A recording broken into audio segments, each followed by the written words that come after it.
او جنا کرد يعني تنه ما فيك خوي روابو يعني تشتيت خزايا طبيعة انسانه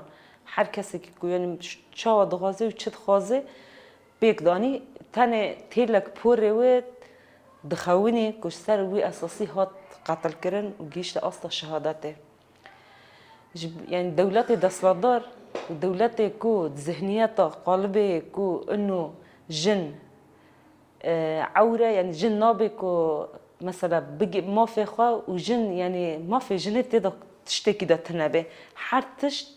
لسر جن طاري كرنا بلكي اوانا ذهنيات خوا دارن بس نزاني هيزن جني چيه وطاقتها جني چيه جينا اميني شورشك بخاراني شورش